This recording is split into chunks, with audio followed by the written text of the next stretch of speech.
See, today is my first day back on the streets, and I got a secret to tell because this was a rude awakening for me. See, all them nights that I sat up on that bunk and dreamed about this day, now reality and hope just don't look the same, so instantly I'm drained. Good evening, everybody. I'm so glad that you all made it this evening, especially through the traffic, the DC traffic. And we are so excited about our guest speaker this evening. And I actually have had an opportunity to speak to Mr. Carey on the phone before some months ago, but I've never met him in person, so it's a great thing to meet him here today. His name is Lamont Carey, and when I asked him if he wanted me to say anything particular about him today, he gave me this one little sheet of card, and this is all he wants me to say. And so as we prepare to learn a little bit more about him, you can look at the bio in your program. But his name is Lamont Carey. He is an internationally known spoken word artist that has appeared on Russell Simmons' Deaf Poetry Jam, The Michael Bajan Show, and The Wire. He is also the director of Laws of the Street and the Outside the Gate, his independent film projects. And so I do recommend that you read the bio because he has accomplished many things. And so if we can just give him a warm welcome as he comes forth to present Mr. Lamont Carey.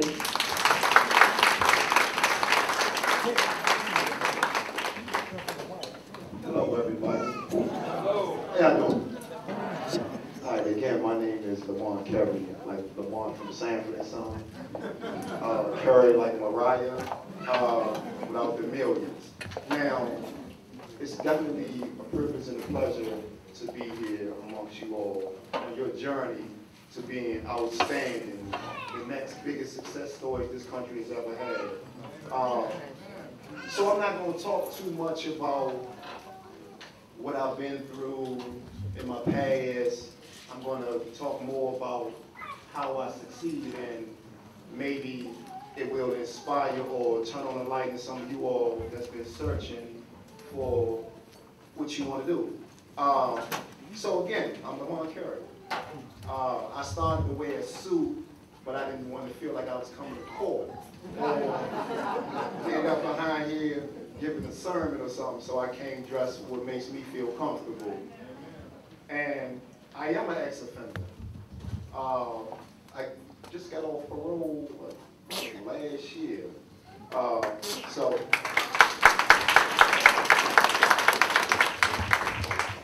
before I get into what I'm doing now,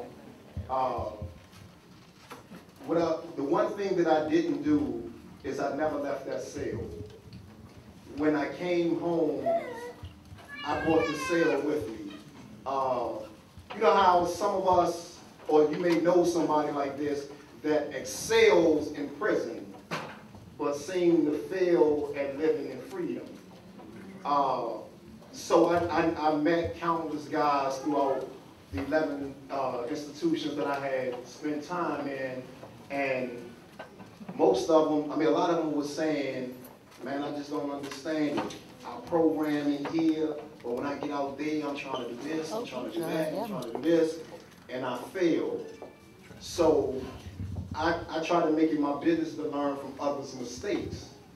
And so a lot of the things that they told me, I didn't take to heart, but I took those things that I thought would benefit and that I could apply to my life. And so when I say I brought the cell home with me, that's because that's where most of us have done our clearest thinking. Now, and so if I said if I can program in prison, I'm gonna keep programming when I get on the streets. Because in prison, I took the NA classes, the AA classes, and I never even used a drug. I went to the life skills, and that was being taught by somebody that been locked up 25 years. So I didn't know how much life skilling could he teach me, right? But I knew I had to go off for parole soon, And all the certificates that you get, they say better your chances on making parole. So I'm in that programming. So that's what I did. And the big awakening came for me. I know it's a cliche, people say, you look in the mirror and then you see this person and you like, who is that person? That literally happened to me. Because I had reached a point, I wasn't getting letters, I wasn't getting visits, and my phone calls wasn't being accepted. And so those who was accepting my phone calls, I told them whatever they wanted to hear. What you going to do when you come home? I just want to work. What kind of job? It don't even matter to me what kind of job, but I knew when I was saying that was a lie. I know I'm not going to slice no lettuce. I know I'm not going to be at no drive-in window at McDonald's or none of that. Not saying that that's a bad thing, but that just wasn't for Lamont Carey.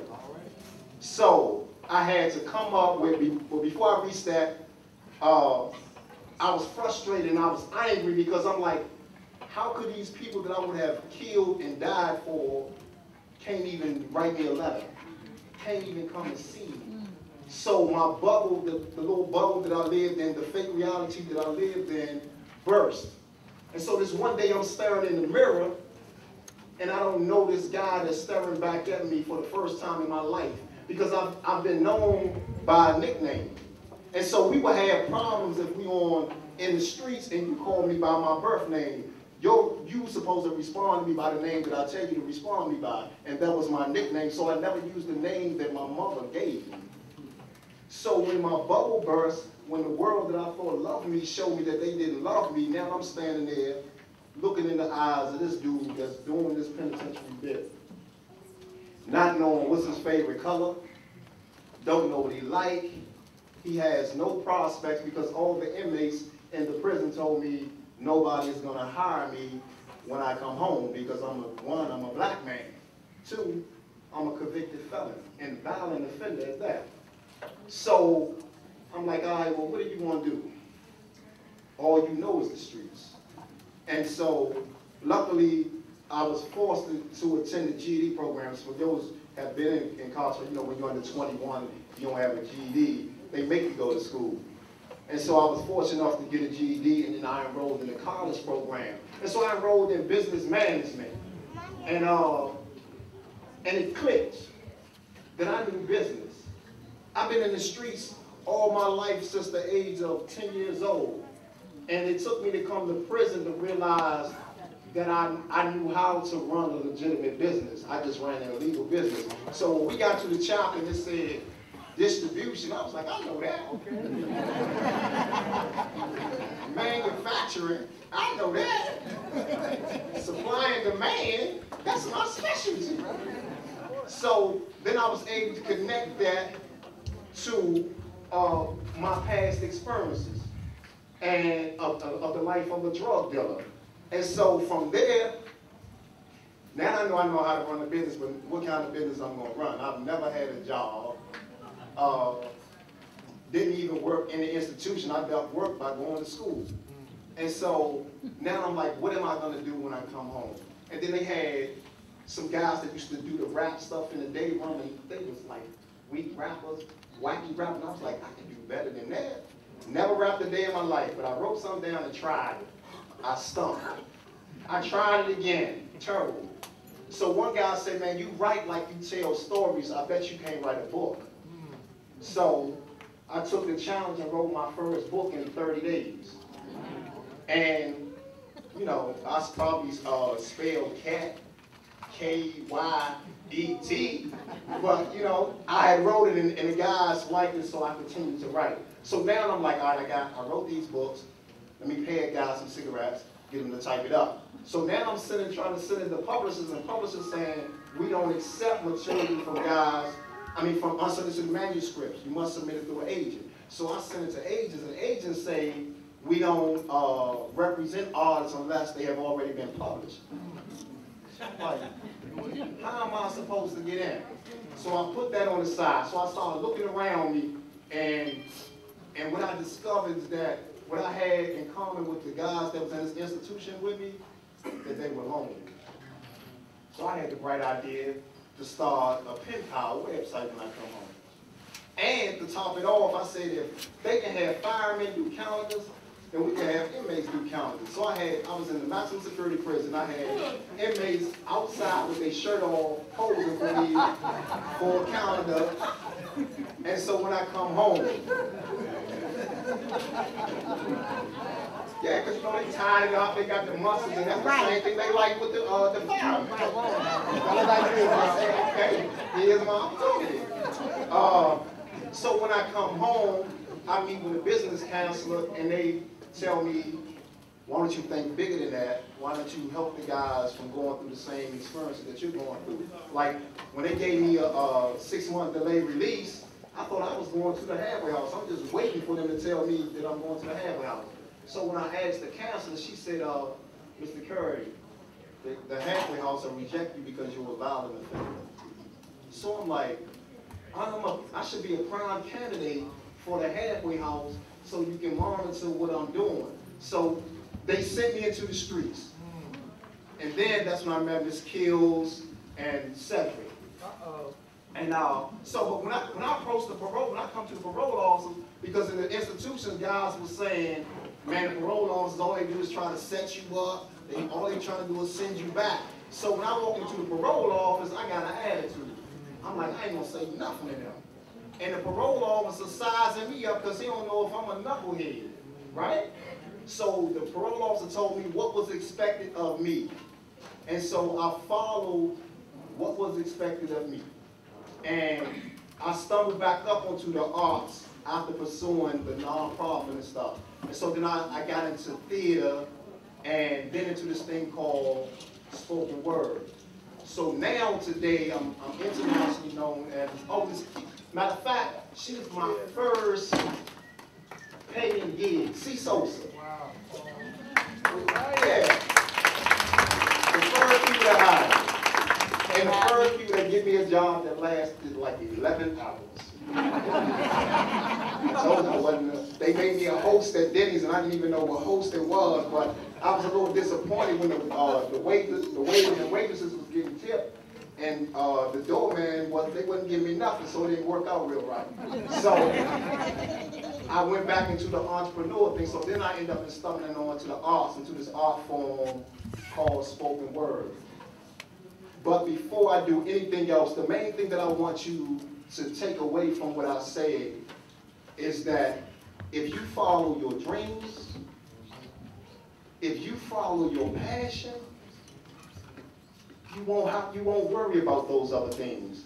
And for my guys and women who just come home or have been home for a while, one of the other things that I had to learn is that I had to be selfish. In the sense that I couldn't come home and say, I'm going to do right for my mother. I'm going to do right for my girlfriend. I'm going to do right for my family. Because when they get mad at me or the relationship ends, what does that mean? I'm going back into the streets. So I had to take responsibility for my own actions. And the only way that I could stay on the right path is to follow my dreams. And to avoid the frustration of being fired from a job or not being hired because of a felony conviction, I became an entrepreneur. And so my life is the arts. I used to be called the product of my environment.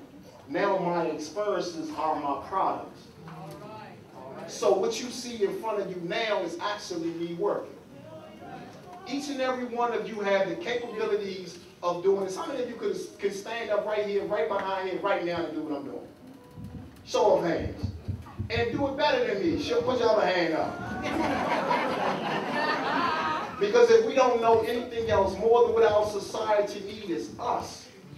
They need our experiences. The youngest need us. They want somebody that's going to keep it real with them. They mimicking us. So who are in a better position to talk to them, to do workshops with them, to lead them than us?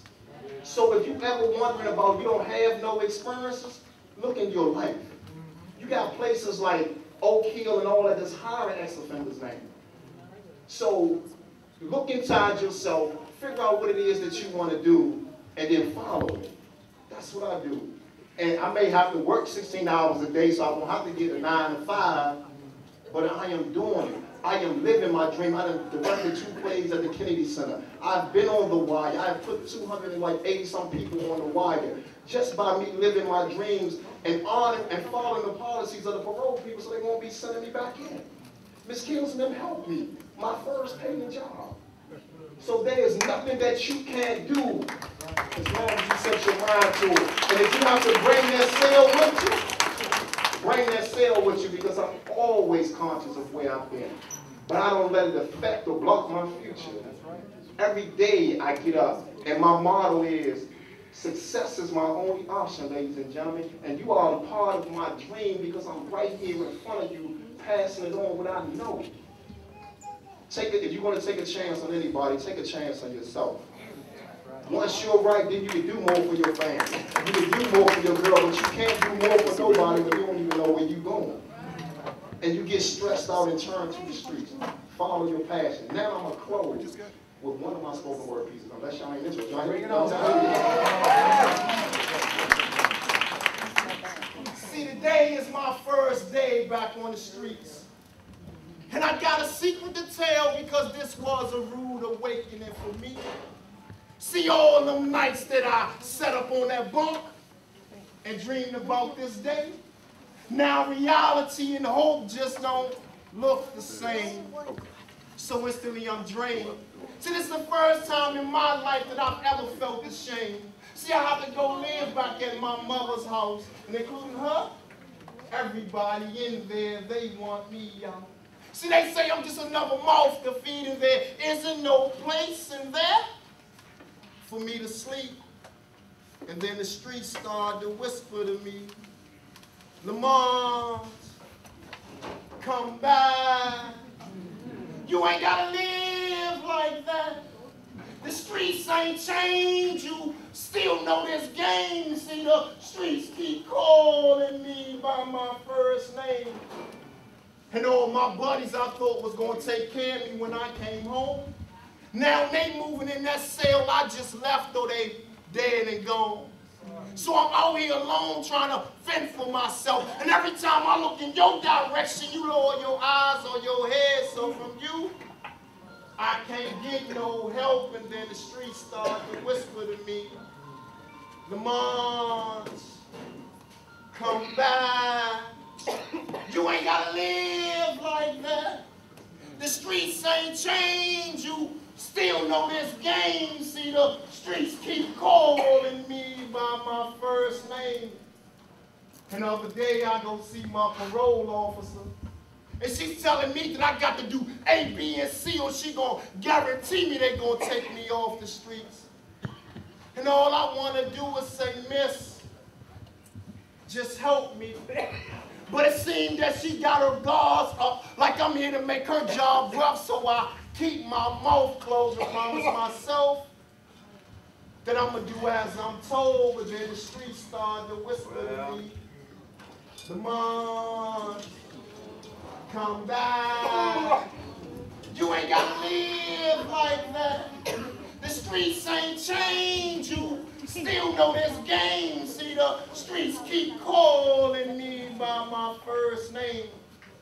And the other day I'm going into my mother's building, and these 14 and 22-year-old children asking me who I'm going to see. And instantly I had a flashback of snatching that thing from my waistline and putting something on his mind, but I was glad I was able to decline.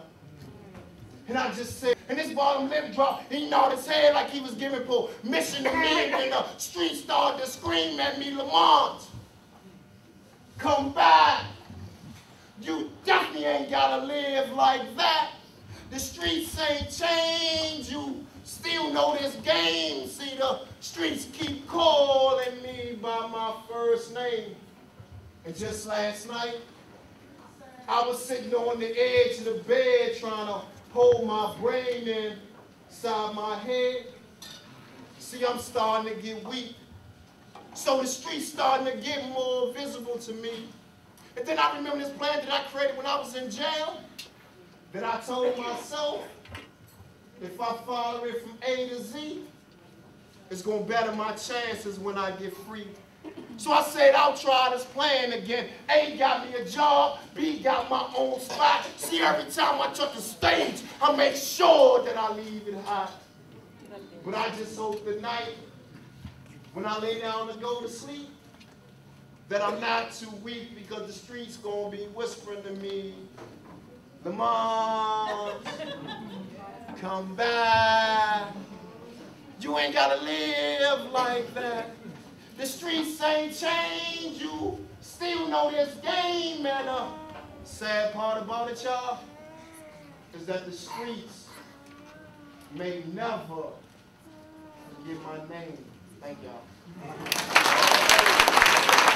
And then the streets started whispering to me, Lamont,